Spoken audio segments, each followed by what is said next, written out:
Marahang kinabig ni Michael ang ulo ni Asunta at sinandal sa balikat niya. Matulog ka na muna habang nasa biyahe tayo. Walang pag-aalinlangang iniyakap ni Asunta ang isang kamay sa tiyan ng binata at pinikit ng mga mata. Ang bango nito at ang sarap sa pakiramdam na sobra siyang iniingatan ni Michael. Mariing pinikit ni Amanda ang mga mata at hindi na maatim na makita ang ginawa ng dalawang nakaupo sa likod. Ma'am, pakikabit po ng seatbelt upang makaalis na tayo. Nahihiyang pakiusap ng driver. Pahaklit na hinila niya ang belt at kinabit yon saka pumikit ulit. Nakahinga ng maluwag si Michael nang tumahimik ang paligid. Madali talagang mapatulog ngayon si Asunta basta siya ang kasama nito. Alam niyang si Amanda ay nagtutulog-tulugan lamang pero hindi na niya kinausap pa. Magpakasaya ka ngayon, mamaya ay huling araw nang matuwa sa'yo si Michael. Bulong ni Amanda sa isipan niya at matipid na ngumiti. May 1 oras na din ang naging biyahe dahil sa traffic. Gayunpaman ay maliwanag pa rin ang paligid at palubog pa lang ang araw. Pinili ni Michael ang hotel ng restaurant na malapit sa beach. Gusto niya kasing makapag-relax din si Asunta kahit konting oras lang. Kapag natapos ng trabaho sa kumpanya ay magbabakasyon sila ng mas mahaba sa isang beach. Sir, nandito na po tayo. Mabilis na nagmulat ng mata si Amanda nang marinig ang sinabi ng driver. Hindi niya namalaing nakatulog din pala siya. Inayos niya ang sarili at napatingin sa front mirror na pinagsisihan niya. Kitang-kita niya kung paano titigan ni Michael ang babaeng natutulog. Mukhang ayaw pa nitong may istorbong tulog ni Asunta, kinainis niya. Manong, buksan mo ng pinto at kanina pa ako nasusuka. Sinama ni Michael ang tingin si Amanda. Sa lakas ng boses nito'y biglang nagising si Asunta at halatang nagulat. Sorry, nakatulog ako. Nahihiyang umalis siya sa pagkakasandal sa balikat ni Michael at dahan-dahang inalis ang kamay na nakapulupot sa bewang nito. It's okay. Hinawi ni Michael ang ilang hibla ng buhok na nasa noon ng dalaga nang may pag-iingat. Umaktong naduduwal si Amanda na makitang ginawa ni Michael at nagmamadali ng lumabas ng sasakyan. Pinangatawanan na niyang masama ang sikmura niya at patuloy siya sa pagduwal sa tabi ng sasakyan. Tignan mo muna siya at baka may ibang taong makakita at masabihan kang pabaya. Pagtataboy ni Asunta kay Michael. Alam niyang nag-iinarte lamang si Amanda pero hindi niya hayaang mapahiya si Michael sa magiging audience nito. Pagbaba ni Michael, tinignan niya ang cellphone at binasang message ni Janry. Are you done? Nainip na tanong ni Michael kay Amanda habang hinahaplos ang likod nito. Tama si Asunta, may mga tao nga nakatingin at kapag hinayaan niya lang si Amanda ay magmukha siyang walang puso sa babaeng buntis. Naluluhang nagangat ng tingin si Amanda. I'm sorry, wala pa kasing laman ng tiyan ko kaya siguro ako nasusuka. Umakto siyang muling naduduwal. Huwag mo nang piliting ilabas ang laman ng tiyan mo at wala naman talagang lalabas. Malamig yung salitang sita kay Amanda. Babe, sinasabi mo bang nagpapanggap lang ako? Hindi mo alam ang nararamdaman ng buntis. Masama ang loob at nilakasan pa niya ang boses. Mister, bakit kanya mo kausapin ang asawa mo sa halip na lambingin upang gumandang pakiramdam? Hindi nakatiis na sabat ng isang babaeng kanina pa nakatayo na malapit lang kay Amanda. Lihim na napangiti si Amanda sa babae at malaking tulong ito upang mapilitan si Michael na manatili sa tabi niya. Mabilis siyang kumapit sa brasong ito at mukhang nangihina kaya sinuportahan siya ng binata. Pumalatak si Asunta sa isipan na talagang gagawa ng eksena si Amanda upang manatili si Michael sa tabi nito. Kinuha na ng driver ang wheelchair niya. Nakakalakad naman na siya, mag-isa pero kailangan may umalalay. Itong si Michael lang kasing mapilit na dapat naka-wheelchair pa rin siya o bubuhatin ito. Bibitawan na sana ni Michael si Amanda na makitang bumababa na si Asunta ng sasakyan, ngunit tumiling ito sa kanya. Naintindihan niya na ayaw nitong magmukha itong kabit sa mata ng mga naroon. Babe, let's go. Hinila pa ni Amanda ang braso ng binata. Mabilis na hinila ni Michael si Amanda palapit sa sasakyan. Hinayaan niya lang itong nakahawak sa braso niya at ginamit ang isang kamay upang alalayan si Asuntang makababa ng sasakyan. Naiiling na lang sa isipan si Asunta. Talagang ayaw pumayag ng binata na may ibang lalaking humawak sa kanya upang umalalay. Wala na rin ang saklay sa kamay niya pero bawal pang mapuwersa. Inis na tinignan ni Amanda si Asunta. Kahit anong gawin niya, hindi ito maiwan si Michael. Bro, nakangiting lumapit si Aldrin sa mga ito. Tama lang palang dating ko. Sandaling tinapunan ng tingin ni Michael si Aldrin habang inaayos sa pagkakaupo si Asunta. Ako nang bahala kay Asunta para masikaso mong fiancé mo. Pagmamagandang loob ni Aldrin. No, matigas na tanggin ni Michael at dahan-dahang inalis ang kamay ni Amandang nakahawak sa braso niya. Tama lang ang dating mo. Nagulat si Aldrin na biglang pinatong ng kaibigan ng kamay ni Amanda sa kanyang braso. Mauna na kami sa loob, ani Michael at tinulak ng wheelchair na kinaupuan ni Asunta. Hindi makapaniwalang sumunod ang tingin ni Amanda kay Michael. Hindi niya napaghandaan ang ginawa nito at huli na para tumutol. Stupid! Galit na sikmat ni Aldrin kay Amanda. Simpleng bagay, hindi mo magawa ng tamang trabaho mo. Dugtong pa niya at walang ingat na humakbang na. Malalaki ang hakbang ni Amanda ang sumunod kay Aldrin upang masabayan ito kung ayaw niyang makaladkad. Grabing sama ng loob ng inabot niya ngayon dahil kay Asunta. Siguraduhin niya talaga, huling gabi na nito ngayon sa piling ni Michael. Pagpasok nila Michael sa malawak at magandang restaurant ay naroon na si Ramil sa table na pinareserve ni Michael. Mabilis na tumayo si Ramil nang makita ang pagdating nila Michael at lumapit kay Asunta. Masaya ako at okay ka na. Sorry hindi kita nagawang protektahan noon kaya. Mamaya na pag-usapan ng tungkol dyan at huwag i-pressure sa isang bagay kay Asunta. Putol ni Michael sa pagsasalita ni Ramil. Nahihiyang tumango si Ramil. Sorry, mukhang hindi nga siya kilala ng dalaga at ang tingin sa kanya ay nangingilala. Muling itinulak ni Michael ang wheelchair kung saan lulan si Asunta at nakasunod sa kanila sina Michael. Hindi siya pumayag na tumayo ang dalaga. Binuhat niya ito at nilipat sa upuan. Ang sweet naman. Sobrang maalaga. Kinikilig na tura na isang babaeng dumaan sa harapan nila. Nakakainggit, sana all may nagmamahal ng tulad sa kanya. Kinikilig din komento ng isa pat magkasama sa unang babae. Pinigilan ni Amanda ang mga kamay na hilahin ng buhok ng dalawang babaeng lumampas sa harapan niya. Ramdam niya rin ang paghigpit ng hawak ni Aldrin. Sa likod niya alam niyang siya na naman ang sinisisi nito ngayon. Lihim na napangiti si Asunta nang makitang aura ng mukha ni Amanda. Kaunti na lang isasabog nito dahil sa selos at galit. Pagtingin niya kay Ramil ay nahuli niyang nakatitig ito sa kanya. Umakto siyang nahihiyang tumingin dito. Siya si Ramil, kaibigan mo at kasama ng maaksidente ka. Pakilala ni Michael kay Aldrin sa dalaga. Nahiyang ngumiti si Asunta sa lalaki. Pasensya na, wala akong maalala kaya hindi ko rin tanda ang tungkol sa'yo. Naintindihan ko. Sobra akong nag-alala sa'yo, ngunit hindi nagawang dumalaw dahil pinagbawalan ni Michael ang kahit na sino na bumisita sa'yo. May kasamang pasaring na ani ni Ramil. Napangisi si Ramil na makitang tinapunan ni Asunta na nagtatanong na tingin si Michael. Pagkakataon niya ngayon na unti-unting sirain ang image na lalaki sa mga mata ni Asunta. Alam mong mahirap magtiwala matapos na may magtangka sa buhay mo, paliwanag ni Michael. Pero magkaibigan kami ni Asunta at may tiwala siya sa akin. Isa pa, bago ang aksidente, pupunta sana kami sa isang restaurant. At alam kong sasagutin na niya ako dahil matagal nang naliligaw sa kanya. Kamutik nang mabulunan si Asunta na sariling laway sa narinig. Siya? Umiibig kay Ramil? Gusto niyang matawa. Ganito palang mga taong may balak na masama kapag gustong mamantala ng sitwasyon. Tumingin siya kay Michael. Gusto niyang makita kung maniwala ba to sa yabangan at kasinungalingan ni Ramil. Ngunit hindi niya mababasa ang laman ng isipan nito at blankong ekspresyon sa mukha nito. Mariing naglapat ang mga labi niya. Katulad ni Aldrin ay sigurado na rin siya ngayon nakaisa ng mga tao may masamang balak sa pamilya nila Michael si Ramil. Sinasabi mo bang may gusto ako sa'yo? Manghang tanong ni Asunta kay Ramil.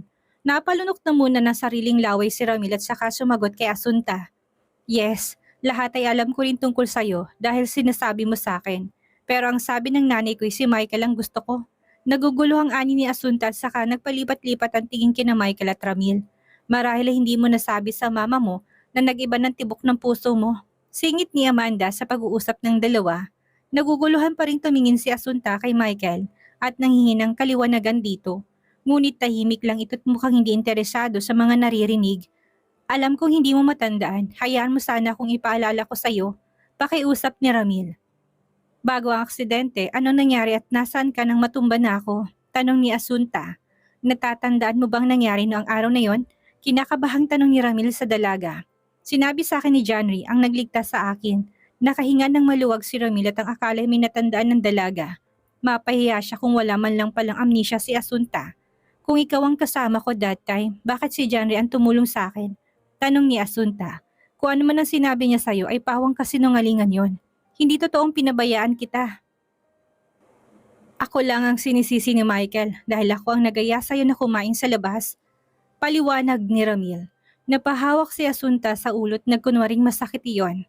Ayaw niya na kasing marinig ang kasinungalingan ni Ramil at kinikilabutan siya. Hindi niya akalaing naging kaibigan niya ito noon. At ang pag-aamin nito tungkol kay Amanda ay nagpapaniwala siya sa una. Laking tanga niya talaga at huli na para malamang nasa tabi niya lang pala ang taong kasabwat ng kriminal. Tama na't hindi maganda sa kanyang mag-isip ng gusto. Sita ni Michael kay Ramil habang hinahanap ang gamot ng dalaga. Ayaw ko uminom ng gamot, may kasamang iling na pigil niya sa binata. Baka kasi sa gamot naman siya magkasakit at ma-overdose. Hindi naman kasi talaga masakit ang ulo niya para uminom ng gamot. Ang mabuti pa'y tama na, malapit nang iserve ang pagkain, ani Aldrin. Babe, gusto kong maglakad sa dalampasigan after nating kumain. Paglalambing ni Amanda kay Michael. Maganda yung naisip mo, Amanda. Kailangan isang tulad mo ang makaalamhak ng sariwang hangin at makapaglakad kahit minsan sa tabing dagat. Sang-ayon ni Aldrin. Kailangan nilang mapaghiwalay mamaya sina Michael at Asunta upang maisakatuparan ng plano. Yan talaga ang plano kaya ito pinili kong lugar. Isa pa ay narito din ang pinsan ko. Nagkatinginan sina Amanda, Ramil at Aldrin. Hindi nila expect na may iba pa silang kasama ngayong gabi. Tsak na kilala mo siya, dugtong pa ni Michael.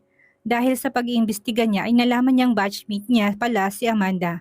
Hindi niya lang ito napapansin o nakikilala dahil hindi siya pala kaibigan, lalo na sa babae. Pilit na ngumiti si Amanda sa binata at nagkunmaring hindi kilala ang pinsan nito. Naihiling na sana hindi si Jomaira ang tinutukoy nito. Baka kasi matandaan pa siya ng babae. Sinabunutan niya kasi ito noon at isa siya sa kasabwat na nambuli dito sa pag-aakalang may gusto ito kay Michael.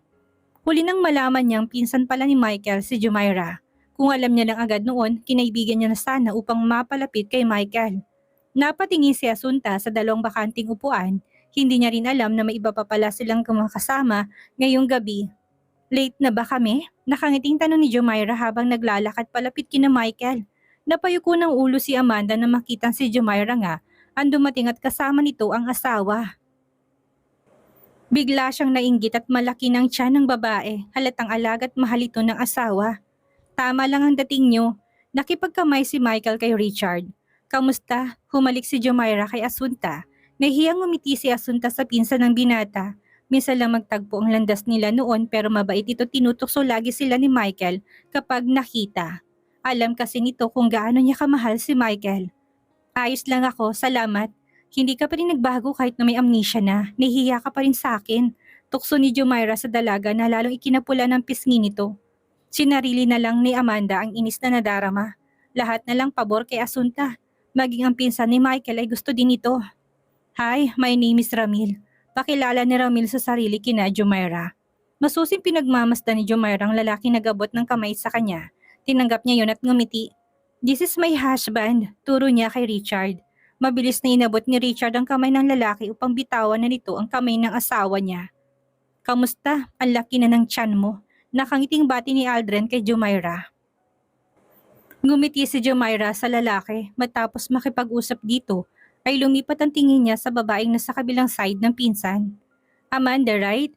Kahit papaano nakahinga ng maayos si Amanda at mukhang hindi siya tanda ni Jomaira. Ngumiti siya at nakipagbeso-beso dito. Nice to meet you. Nice to meet you again. Dahan-dahang nabura ang ngiti sa labi ni Amanda at biglang nag-ibang tono ni Jomaira. Long time no see, dugtong pa ni Jomaira at ngumisi. Tuloy na nabura ng ngiti sa labi ni Amanda at hindi alam kung anong isasagot kay Jomaira. Dati ba kayo magkakilala? Naitanong ni Asunta. Yes, makahulog ang ngumiti si Jomaira kay Amanda. Pero kinalimutan ko ng nakaraan dahil natagpuan ko ng lalaking tunay kong mahal. Hindi ko lang akalain na sa dinami-daming babae sa mundo ay ikaw ang babaeng makasama ng pinsan ko sa bundok na yon. Mariing naglapat ang mga labi ni Amanda at nainis kay Jomaira. Matabil pa rin ang dila nitong kinaayawan niya noon pa man. Mabuti na lang at may amnesia si Asunta kung wala'y tapos ng masaya niyang araw at sasabihin nito kay Michael ang totoo. Napatingin si Asunta kay Jomaira, hindi niya akalaing may alam ito at mukhang pati ang katotohanan.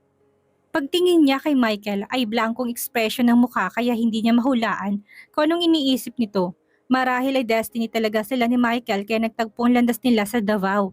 Mapanuksong ani ni Aldrin pero palaisipan pa rin hanggang ngayon kung bakit pinagtangkaan ng buhay ng pinsan ko.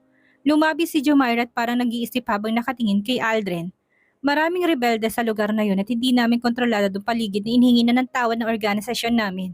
Paliwanag ni Ramil. Huwag na nating pag-usapan ang tungkol dyan at baka sumakit na naman ang ulo niya. Ani Michael sa kamasuyong pinagmasdan ng dalaga. Naputol ng pag-uusap nang dumating ang waitress at iserve ng pagkain. Si Michael lahat ang nag-order nun at nag-add lang si na Aldrin ng gusto nilang pagkain. Asunta, itong isa sa mga paborito mo. Sumandok si Ramil ng pagkain para sa dalaga, ngunit hindi niya naituloy ang paglagay ng plato ng dalaga na magsalita si Michael. Lahat na nakahain dito ay paborito na Asunta at akong pumili. Sarcastic kuntura ni Michael. Salamat Ramil, ako nang bahala sa pagkain ko at magaling na ang braso ko. Ngumiti sa Asunta sa lalaki. Babe, gusto ko ng sweets. Paglalambing ni Amanda sa binata at nakatingin sa pagkain na sa harapan ni Asunta. Bawal sa yung sweets kaya hindi ako kumuha para sa'yo. Isa pa'y para yan kay Asunta. Michael, okay lang, patikimin mo siya at masama daw sa buntis ang di matikman ng pagkain gusto. Pinatong niyang kamay sa likod ng palad ng binatang nakapatong sa lamesa. Ibigay mo na sa kanyang cake na yan at bawal kainin ni Asunta dahil nagpaglihian na ng buntis. Si Jumaira ang kumuha sa cake. At inilapit kay Asunta, inis at napilitang magpasalamat kay Jumaira. Gusto niya sanang si Michael ang magbibigay nun sa kanya at subuan siya. Kaya Asunta ka dapat magpasalamat kasi sa kanya yung cake. Gustong irapan ni Amanda si Jumaira at kontrabida sa gabi niya ngayon. Walang dapat siyang ipagpasalamat kay Asunta, ngunit sinaman siya ng tingin ni Aldrin at sinipa rin ang paa niya mula sa ilalim ng lamesa kaya napilitan na siyang magpasalamat kay Asunta. Gustong matawa ni Asunta sa babae at halatang labas sa ilong ang pagpapasalamat nito. Duda siya ngayon kung sino ba talagang ama ng batang pinagbubuntis nito nang mapansin ang paraan ng tingin ni Aldrin sa huli. Pare, asikasuhin mo rin ang fiancé mo. Puno ni Aldrin kay Michael dahil si Asunta lang ang insikaso nito sa pagkain. Mukhang close din kayo ni Amanda, Aldrin. Nakangiting po na ni Jumaira sa lalaki.